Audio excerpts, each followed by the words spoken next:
В ефірі Breaking News на телеканалі СЛЛ.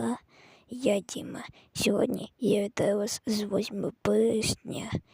І привітайте нас, жінки. Просто це вау. Ви привітайте з Анджелом і Беном.